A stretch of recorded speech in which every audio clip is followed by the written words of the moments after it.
1984, publik Amerika dikejutkan dengan penemuan jasad-jasad wanita yang kebanyakan adalah korban tindakan pelecehan seksual. Selain itu, pengakuan mengejutkan dari salah seorang korban pelecehan seksual yang selamat menuntun polisi pada sebuah kasus pembunuhan berantai. Seperti apa kisahnya dan apa motif dibaliknya?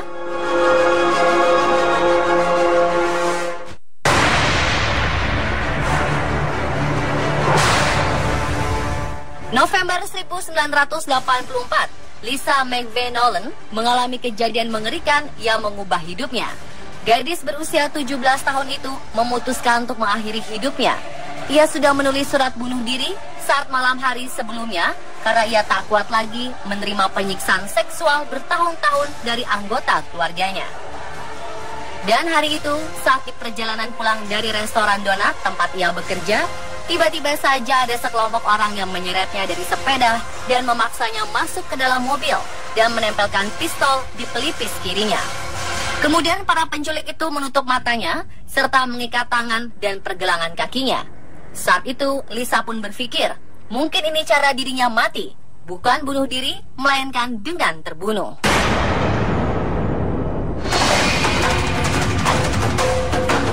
Lisa dibawa ke sebuah apartemen, dan di sanalah ia menerima tindakan pelecehan seksual oleh para penculiknya selama 26 jam. Seorang pria membawanya ke kamar mandi dan memandikannya, mencuci rambutnya dan memperlakukannya dengan lembut. Namun, di menit berikutnya, si pelaku berubah menjadi monster lagi, seperti banteng yang mengamuk dan melakukannya dengan kasar. Dan beberapa saat kemudian, perilaku penculik itu mulai melunak. Lisa kemudian mengajaknya mengobrol dan bertanya mengapa sang penculik tega melakukannya. Si penculik mengaku untuk mencoba mendekati wanita lagi setelah mengalami putus cinta yang menyakitkan.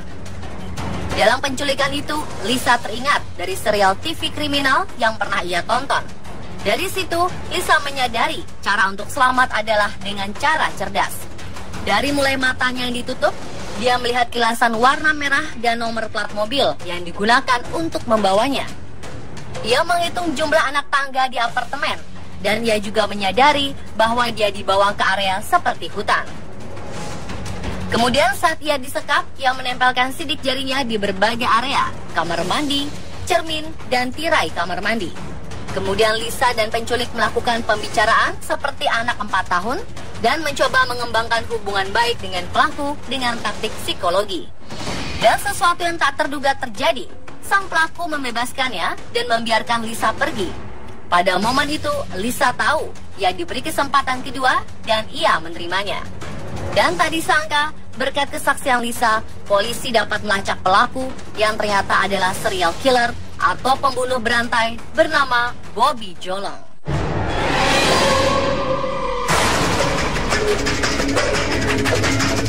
Ternyata Lisa bukanlah korban pertama. Bobby Jolong telah membunuh 10 wanita di Tampa, Florida, Amerika Serikat selama 8 bulan pada tahun 1984. Sebelum dibunuh, Bobby melakukan tindakan pelecehan seksual kepada semua korbannya. Namun Lisa menjadi satu-satunya korban Bobby yang berhasil lolos dan selamat. Pada musim semi 1984, Bobby Joe melakukan pembunuhan pertamanya.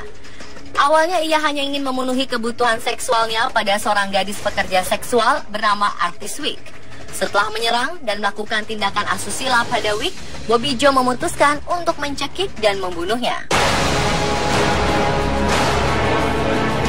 Kemudian pada Mei 1984, Bobby Joe melancarkan pembunuhan keduanya. Korban kedua Bobby adalah seorang wanita muda asal Laos berusia 20 tahun, Ngen Thi Long, atau dikenal dengan Lana Long. Pada Mei 1984, saat berkendara di Nebraska Avenue, Tampa, Florida, Bobby Joe melihat Lana sedang berjalan dan menawarinya tumpangan. Lana kemudian menerimanya. Namun naas, Bobby Joe berniat jahat. Ia mengambil pisau dan mengancam Lana. Lana menjerit dan mencoba melakukan perlawanan. Karenanya, Bobby Joe mengikat tangan dan kakinya dan membawa ke tempat sepi. Kemudian Lana diperkosa dan dibunuh dengan cara dicekik. Lana ditemukan oleh pemuda di area terpencil dari selatan Hillsborough County, terikat dan tanpa busana. Setelah diidentifikasi, Lana diketahui bekerja sebagai penari striptis di sebuah lounge di Nebraska Avenue, Tampa. Ia biasanya bekerja shift malam dan dikenal menggunakan alkohol dan obat-obatan. Sebelum ditemukan, Lana dilaporkan hilang selama 3 hari.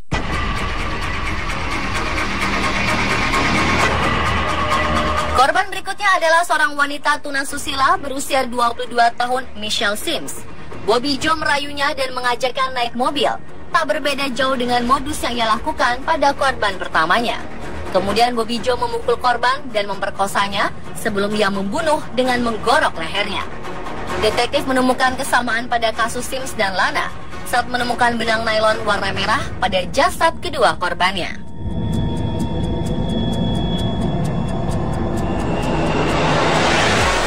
Setelah itu polisi menemukan jasad korban Bobby Joe keempat, Elizabeth Lodenbeck, 17 hari setelah ia terbunuh. Jasad Lodenbeck ditemukan telah membusuk dengan posisi berbaring telentang dan berpakaian lengkap. Menurut polisi, Lodenbeck berbeda dari korban Bobby Joe sebelumnya karena ia bukanlah pemakai narkoba ataupun wanita tunasusila. Korban kelima Bobby Joe juga seorang wanita muda yang berprofesi sebagai wanita tunasusila, Chanel Williams. Setelah melakukan pelecehan seksual pada Williams yang mencoba untuk mencekiknya, karena gagal, kemudian dia mengeluarkan pistol dan menembakkan ke arah lehernya.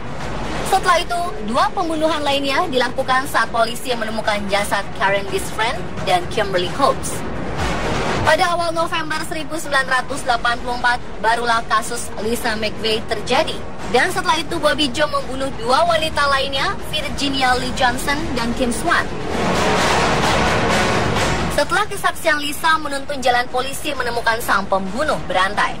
Pada tanggal 1984, Long akhirnya ditangkap di sebuah bioskop tak jauh dari rumahnya di Tampa. Penemuan benang nylon berwarna merah yang misterius itu juga membantu polisi menghubungkan korban pembunuhannya. Benang itu ditemukan cocok dengan karpet interior mobilnya. Setelah ditahan polisi, ternyata terungkap kasus pembunuhan Bobby Joe yang baru dan korban itu diketahui bernama Vicky Elliott. Lalu apa sebenarnya motif pembunuhan yang dilakukan oleh pembunuh berantai Bobby Joe Long?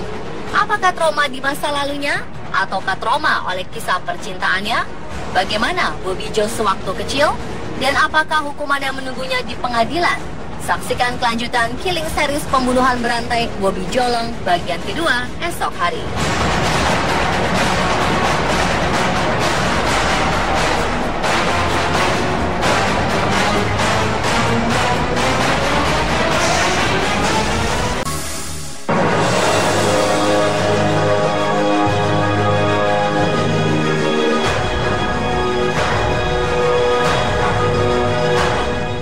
Pada tahun 1984, kasus pembunuhan berantai Bobby Joe Long di Amerika Serikat terkuak berkat kesaksian dari satu-satunya korban penculikan yang berhasil lolos dan selamat, yaitu Lisa McVeigh Nolan. Gadis yang saat itu masih berusia 17 tahun diculik saat ia pulang bekerja dan menerima tindakan pelecehan seksual oleh sang penculik selama 26 jam.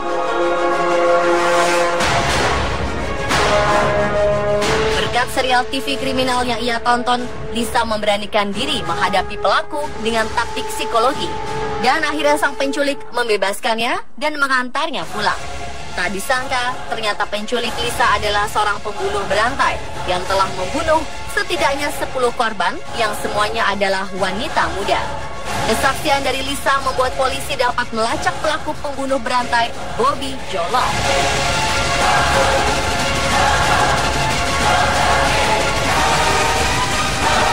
Setelah diselidiki, dalam kasus pembunuhan yang dilakukan oleh Bobby Joe, ditemukan beberapa kesamaan di mana kebanyakan korbannya adalah wanita muda berusia 20 tahunan, pekerja tunasusila, dan apa sebenarnya motif dibalik pembunuhan berantai ini?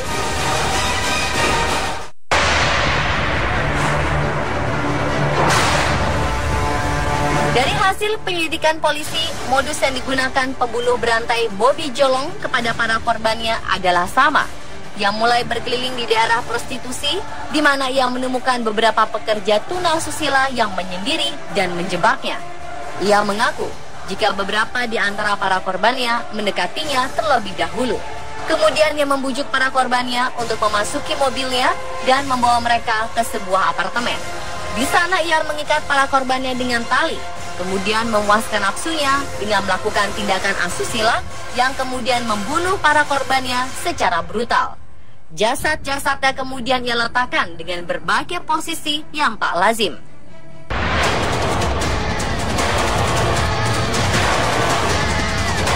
Dari 10 korbannya, 5 diantaranya diidentifikasikan sebagai pekerja tunasusila, 2 orang penari striptis, 1 orang pekerja pabrik, 1 orang mahasiswa, dan 1 lagi belum teridentifikasi. Lalu timbullah pertanyaan besar, dari korban-korban yang teridentifikasi yang kesemuanya adalah wanita muda, apa sebenarnya motif dari sang pembunuh berantai yang sangat kejam itu? Mengapa ia hanya mengincar wanita muda yang kebanyakan dari korbannya adalah para pekerja tunasusila? Mungkinkah ada hubungannya dengan masa lalunya?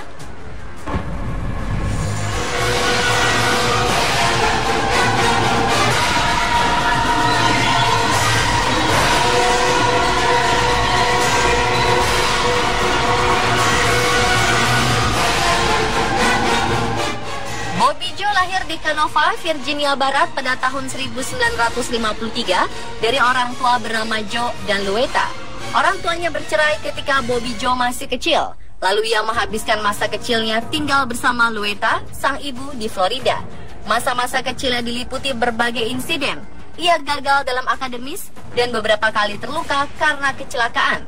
Rasa kebenciannya terhadap wanita ternyata telah tumbuh sejak ia kecil. Dimulai dari sang ibu.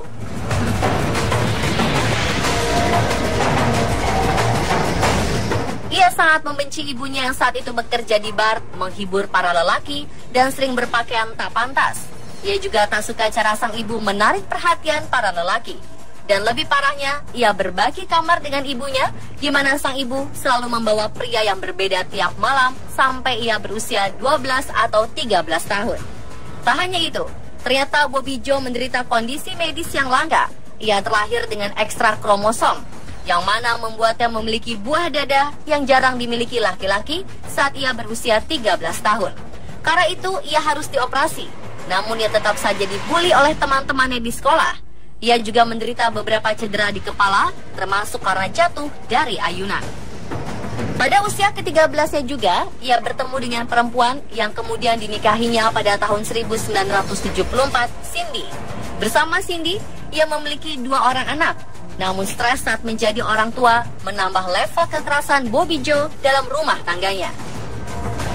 Puncaknya, ayah 2 anak ini mengalami kecelakaan serius yang membuatnya cedera parah di bagian kepala. Hal ini merubah kepribadian Bobby. Ia seringkali melakukan kekerasan fisik, serta marah-marah pada istri dan anak-anaknya. Tak berhasilnya pernikahan mereka juga menambah kebencian Bobby Joe terhadap para wanita.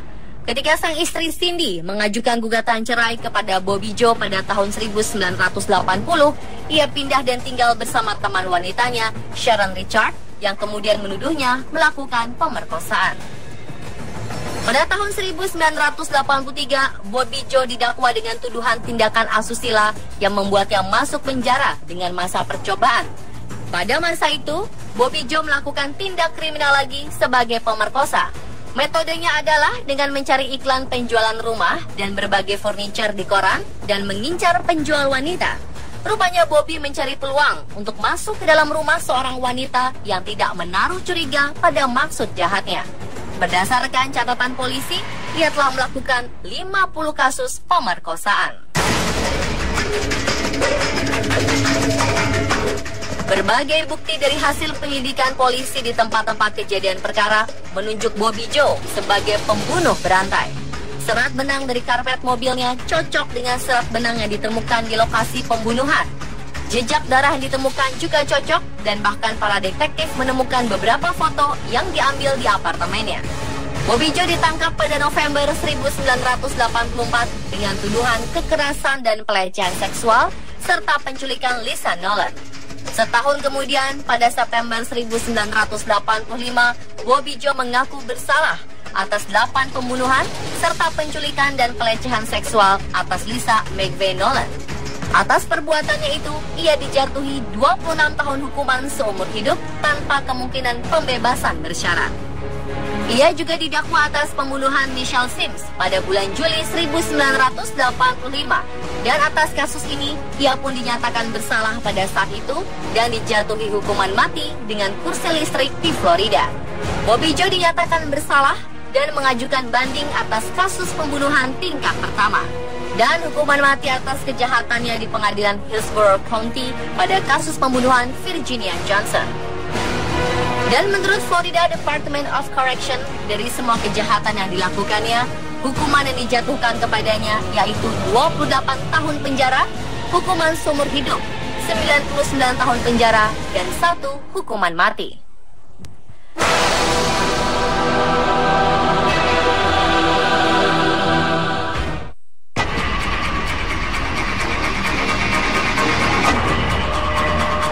Terungkapnya kasus pembunuhan berantai yang sangat kejam ini tak lepas dari peran salah satu korbannya, Lisa McVeigh Nolan, yang berhasil lolos dan selamat. Berkat laporan dan informasi dari Lisa, polisi dapat melacak keberadaan sang pembunuh berantai, Bobby Joe Long. Setelah mengalami kejadian pahit itu, Lisa merasa Tuhan memberinya kesempatan hidup kedua. Hidup sangatlah berharga untuk disia-siakan. Dia ingin mengabadikan hidup agar bermanfaat bagi orang lain.